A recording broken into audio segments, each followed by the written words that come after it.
Hello, everyone, and welcome back to Growing Kentucky's Leaders. I am one of your hosts, Sheldon McKinney. And I'm your other host, Ruth Fink. And we have been on a little summer hiatus, so it's good to be back podcasting again, Ruth Ann. Feels good. Yeah, it does. Kentucky FFA, it has had a busy summer. Very busy. Why don't you go through all the things of what our members and staff and teachers have been up to this summer? Right. I'm sure that you all feel the burn too. If you've been to camp, you've been to convention, you've been to county fair, you've been to all of those things. So hopefully this has been a great summer of growth for you all. It's been a great summer of growth for Kentucky FFA. Let's start at the beginning. We hosted about 3,000 students at the Central Bank Center in Lexington. What were some highlights from state convention, Ruth Ann? You know, people ask us all the time, like on the foundation side, like, what do you all do at convention? And we usually say, we're the adult experience. So my answer to this is going to be from that perspective. But I was just so excited and proud to see how our expo space really exploded. That's huge credit to our colleague Cassidy, who helped plan that. But we had more vendors than ever before. I hope our students and teachers really got to see and experience that too. And thank you to those vendors that did come out and say yes to exhibiting for 2 days. Those are 2 long days. And all of our sponsors. We had over 80 different sponsors who raised their hand and said, yes, we want to sponsor a contest so students can be adequately rewarded for all the hard work they do for that. So that's like the really rewarding part on my end. What would you say? Well, we get to be backstage for the winners when they come back. After their name's been announced, they come backstage for a photo and to take a little video to give to their sponsor. And I always just think, how many students competed in that contest to get there? And all of them have had a winning experience, because if you stood up in class and gave a speech, if you worked hard on your SAE, you took it to the regional level, you did all of these things that helped you grow as a leader. I think the number's like over 10,000 students compete in a career or leadership development event at the local and regional level each year. And then you get to meet that one who won and came backstage. And the enthusiasm and the relief and just the thrill of them being back there and just taking in that moment, it always just moves me in a big way. Yeah. Another really special thing that happened this summer were for the first time ever, the Kentucky FFA Foundation got to send 92 students to the Washington Leadership Conference completely free of charge, along with 8 teachers. So I know you have lots of feelings about this, Sheldon. I just wanted to ask you, how are you feeling? It happened in real life? Sum it up for us. It happened. We did 2 weeks of WLC. This was all made possible by the gift from the Bill Gatton Foundation. So this time last year, we were preparing to announce this gift. It really transformed last August from it's going to be over 5 years. We were going to onboard all these things slowly to now it was like, no, here's $11 million. You all figure it out. So this past year has been a lot of figuring out. So to get to this point where we see this gift in action, the members who got to have that experience, it really moved me getting to meet those students. And I hope we have a lot more to share about what they did, and you'll be unrolling that throughout the year. We'll open applications to go to WLC on our bus trip again in probably December. So it's just the sky's the limit with this. It's going to be the coolest. It was the coolest, and it's going to continue to be awesome. Yeah, it was really special that got to happen. Yeah. So and speaking of Bill Gatton, the Carol Martin Gatton Kentucky FFA Leadership Training Center, lovingly known as FFA Camp to those who attend, that happened for 5 weeks and for middle school. So give us the highlights of camp. Yes. So Mr. Mitchum tells me we had over 2,000 students attend FFA camp this year, 158 total chapters. 29 of those are middle school FFA chapters. We had over 300 students at middle school FFA camp week. Crazy. Yeah, that has really grown in the past 5 years and so much. I love to see it. So, the Mr. Gatton's gift camp, the sign got a makeover. If you go, everybody has their picture in front of the new sign. That was really exciting. But other things that we got to do is just an elevated experience for all of our Mhm. students. Like if you got free Kona ice, if you got the t-shirt, if you got the upgraded gaming room, if the new wristbands for safety that logged everyone into bathrooms and cabins, so much more happen. You just don't see all of the things that it takes to make camp, which is 100 and plus acres. Thousands of people come over the summer, how much it takes to make all that work, but it did, and it was really, really cool. And our students Mm. got to experience the silent disco, which everyone tells me was the highlight of their camp experience. I love it. Yeah. There's a few ag teachers in my family, and they said that all those add-ons, it really made for a great experience for the students. They're like, it makes such a difference. It's not pulling teeth to get kids to go for a week of their summer. It's instead, it has shifted the conversation to like, do I get to go to camp and have this formative experience? And we compete for students' time. Oh, Students who are listening to this, you have a busy summer. You might be involved in athletics, you might be farming, you might be in the band, all kinds of things that we compete for. Can we get you for 1 week to do some great Mhm. leadership development to help you make a leader locally and build time with your chapter? It's so important. How we reach kids has to change. We have to meet you all where you are to Yeah. keep it relevant. And so I think we've continued to do that. Yeah, for sure. And of course, we've kept our state officers really busy this summer. I mean, the second they get elected, we are putting them through boot camp trainings over and over and over again. They were obviously at all those weeks of camp that they were available. They went to Washington, D.C. for the State Officer Summit, where all states send their state officers together. So they have been really busy so that they were ready to send them out on the road, fully equipped to meet with you all. Yeah, so we're ready for the school year. I want to also mention we've hosted a lot of teacher professional development this Oh, summer. so many. Yeah, your teachers have been really busy too. Yeah. So they have gotten some time to come to conference to get poured into, to get their cups full and ready to have a great school year. We are starting school with a lot of movements. A lot of people have moved around, but Mhm. by the skin of our teeth, we believe that every chapter who wants to have a agriculture teacher in Kentucky will have one this year. And so that's something that we watch closely every summer, and we have a lot of projects to make sure we're meeting the demand for good teachers. Yeah. So I think we've done it. Big summer. Yeah. Everyone's been working hard and that to prepare for the best school year yet. And we hope if you're a student listening to this, you feel that and you also feel ready and equipped. If you got to attend camp or go to state convention, this is what makes it all work. But today we're here to unveil something new, some more things. So we you're going to hear us talk a lot about what we call the 100 for 100. So I just want to formally introduce this to everyone. This is the topic of our podcast today, but Kentucky FFA is going to be celebrating 100 years very soon. So in the year 2030, that will be our 100th year centennial celebration. At the foundation, our centennial fundraising campaign is called 100 for 100. So Sheldon, tell us about it. What is that? Yeah. Well, I want to step back and kind of explain how we even got here. And I'll tell you our goal, 100 for 100, means that 100 FFA chapters in Kentucky would have an endowment by our centennial year. And so let's set that stage a little bit. Years ago, we had donors who were coming to us saying, I want to make a significant gift for my hometown local FFA chapter. That's where my heart is. I deeply care about this community. I would love to be able to make a really big gift.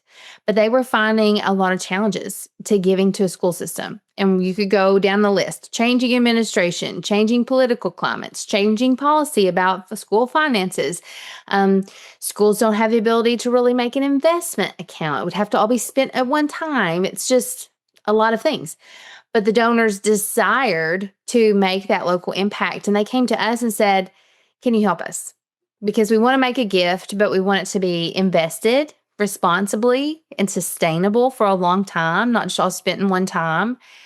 We want long-term support around it, that whoever is the agriculture teacher in 20 years, in 50 years, that they still are honoring our intention with this gift. And they asked him, could you help us do that? And Yeah.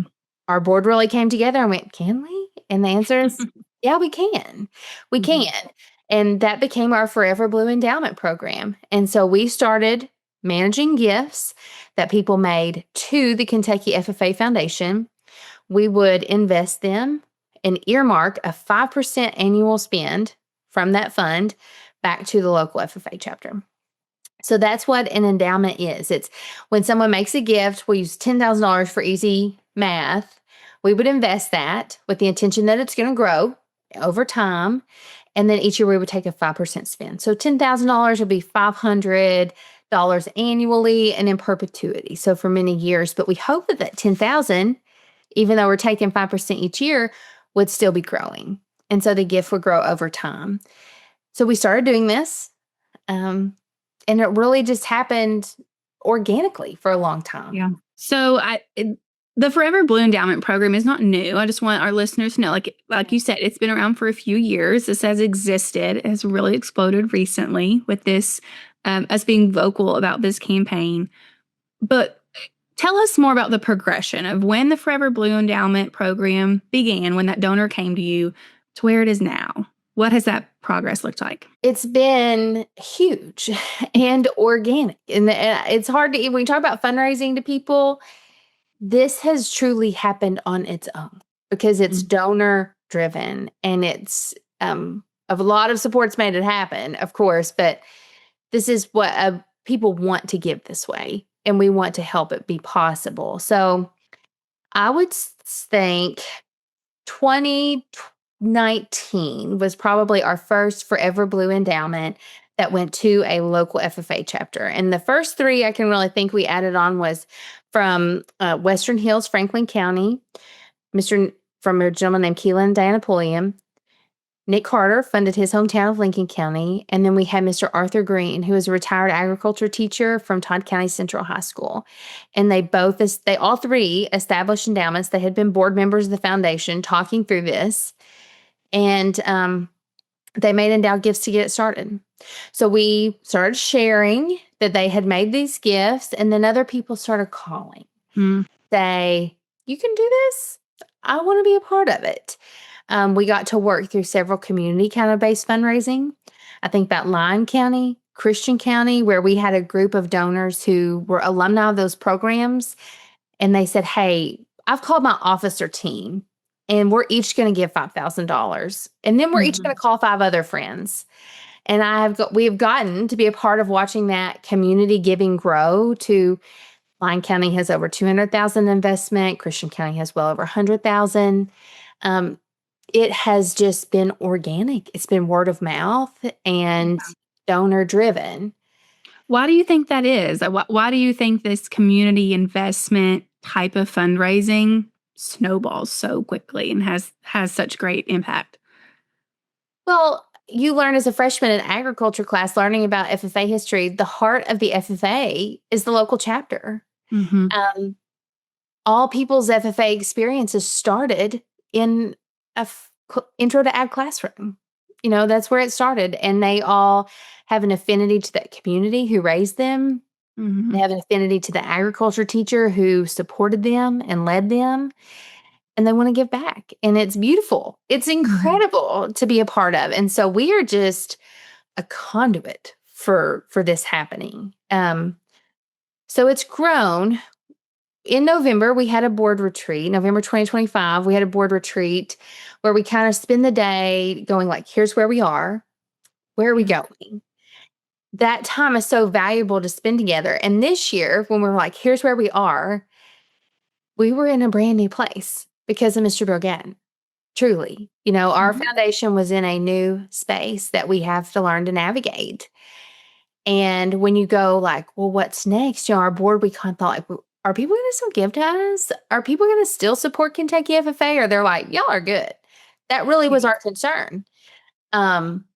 Because to be clear, we still need everyone's support. Mr. Gatton's gift is for some very specific projects that are all new to us. And so we're like, what's next? What can we do? And we started talking about Forever Blue and chapter gifts. At that time, we had about 20 chapters that had an endowment. And we were like, what if for the centennial we tried to have 100 chapters? Just, I don't even know who said that. It's just, wouldn't that be cool? And it was wildfire in that room of people going, yes, this is what makes us excited about what can we do that is a sustainable gift that will set Kentucky FFA chapters up for the next 100 years. How do we get alumni to engage with us and celebrate the centennial and give them an opportunity to support something they care about? And how do we just engage those people around this? And it stuck. So just that day, we were like, we're doing it. 100 chapters by 2030, we'll have an endowment. And like a lot of work and development, it's a lot of just vision casting and going, is it possible? And then everybody goes, okay, I think we can. So we ended 2025 with, I think we had 24 endowments. We've been in the quiet phase of doing this, but today, by August, we have 34, and we've got about 4 or 5 more that we're working on. And so we're inching towards that goal. We're going to get there by 2030. Yeah. And so that's really what we're talking about. I got to share this with agriculture teachers at their conference this year to just say, hey guys, this is what we're doing. And we're not gatekeeping this. It's been donor driven, but now we're telling you this is possible. How do you feel about it? And the enthusiasm around it, the teachers' awe of, oh my gosh, this is possible. Like, I can't believe people care about us in this way. I can't believe what this could do for my chapter. It's motivating.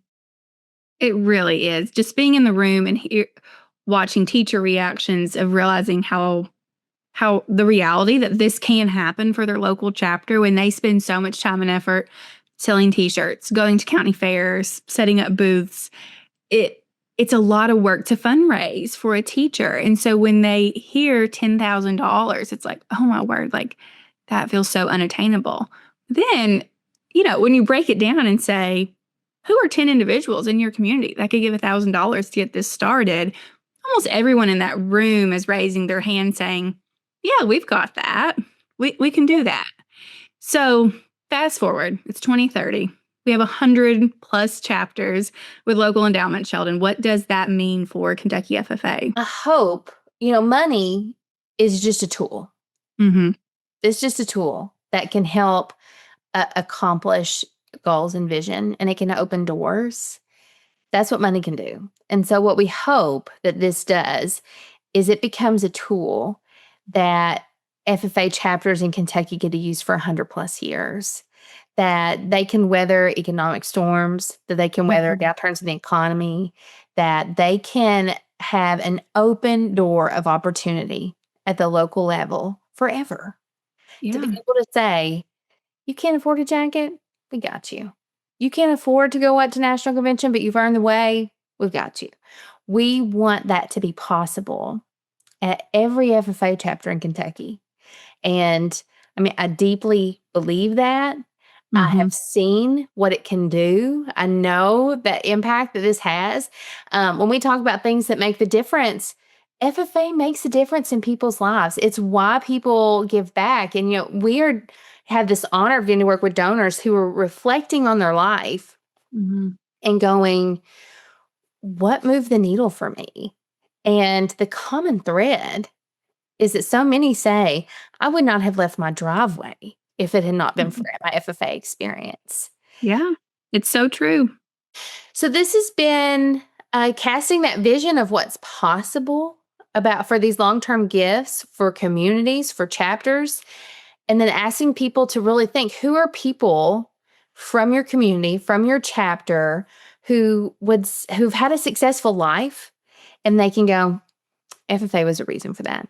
It was one of the reasons, for sure. I know that's true for me. Yeah. It's true for so many of my classmates and friends. And so I think it's natural to say, let's celebrate the centennial by taking care of our communities and setting them up for the next 100 years. And I hope anyone who's listening to this also feels fired up and is thinking about their FFA chapter and how they can give back and what their role is in that. So, Sheldon, just walk them through. Anyone listening, they want to get plugged in. What do they do next? Where do they go? So you can go to kyffa.org and go to supporters, Forever Blue Endowment. A lot of information there. If you're a teacher, there's a button that says like, I'm ready to get started. Click on that intake form and share some information with us. The next piece would be if you're a donor and you're listening to this and you go, this has touched my heart, I want to do it. Just email it. Ruth and I are easy to find. You can find our email address anywhere. Reach out and say you're ready. It takes $10,000 to get started. $10,000 and can come in a lot of different ways. It could come in one big gift. It could come through your alumni association. It could come through $10,000 checks. It does not matter to us, but that's the threshold to get started. And then after that, anywhere we've done this, it has snowballed in just a really incredible way. I mean, the donors that we have met and the stories that come from this stay with us for forever. I mean, we have gentlemen in their 90s who have not lived in that community of their hometown FFA chapter since they were 18. Almost 70 years, they have not been in that community, but they go, I'm giving back to that. Yeah. And so we know what's possible. Sometimes you just have to say that it's possible and tell people that it's possible. Yeah. And here's the avenue. You know, sometimes like we started the podcast and you were saying there's just so many roadblocks of how do I even support my local FFA chapter? There's just a lot of barriers. This takes them all down. This makes it hopefully really easy for the donor to plug back in and support locally. Yes. And what a gift to work for the Kentucky FFA Foundation and our board of trustees who sees that this is the next step for Kentucky FFA, that this is the next opportunity for our students, for our chapters, and that they want to champion us in this way. That it's not well, who's getting that money? It's going to Kentucky FFA members. That's the bottom line, is it's going to Kentucky FFA members to open doors, and that's our job. And so as Centennial approaches, we're talking all the time about some incredible things that are going to get to happen as we celebrate. But the heart of the mission, our mission for the next 4 years, is to ensure that just in this podcast, we start saying over 100, that 100 FFA chapters are going to be set up for the next 100 years of success. There's about 185 chapters in Kentucky, and it doesn't stop at Centennial. So it could go forever. We've boarded this train. We hope you'll hop on it with us and you feel motivated to give locally. I just know, I'm 31 and I talk to my classmates that have been really not that far removed from our local FFA chapter. They feel really drawn to this now that they're in a comfortable place in their careers and with family. I can only imagine what that feels like in different seasons of life too. And it's a really great blessing just to have an avenue to plug back in. If you're thinking, how do I plug back in with Kentucky FFA for Centennial? This is it. Oh, yeah, we would love that. So we have a lot of challenges coming up, historical preservation for chapters. We have a former podcast you can listen to about that. We have some ideas for historical preservation on our website. But all of this ties together to let's all be thinking about how we're making moves for that Centennial goal. So yeah, pretty exciting. And we will link, if you're listening, you're like, where do I go to find this again? We will link all of this in our show notes. So just click there. We'll make it easy for you as best we can. But yeah, I think we have to mention before we hop off here that in the middle of all of this, that in the middle of all of the 100 400, we're still hosting our biggest party of the year, which is our 9th annual Blue and Gold Gala. So if you're thinking like, man, I want to get back involved with FFA. I want to go to the gala and see what everyone's been up to and reconnect with some folks. Please join us. We're going to be back at Churchill Downs, Millionaires Row on October the 17th. So save the date. We'd love to see you there. We will also link in our show notes how to get your tickets to that event. If maybe you can't come to the event, but you've got a business that would like to donate something to our silent auction, we welcome that. Reach out to me or my colleague Brady. Again, put all that in show notes. but we'd love to see you plug in with our gala this fall. We would. Kentucky FFA has a lot going on. This is a great time to be a Kentucky FFA member. So if you are a student who's listening to this in class, or a teacher, we, on behalf of the FFA Foundation, we wish you the best school year that you could possibly have. The opportunities that are coming your way through FFA, the sky is the limit. It is good, good stuff. And so we wish you to have the best year possible. We hope that our donors feel excited and energized to support you in all kinds of new ways. And we just can't wait. We look forward to this new season. We got a lot of great interviews we're going to share with you guys, but we wanted to give you a little update of what we've been doing and where we're going. And so lots of ways to reach out. And guys, that's it. So thank you all for listening to this episode of Growing Kentucky's Leaders.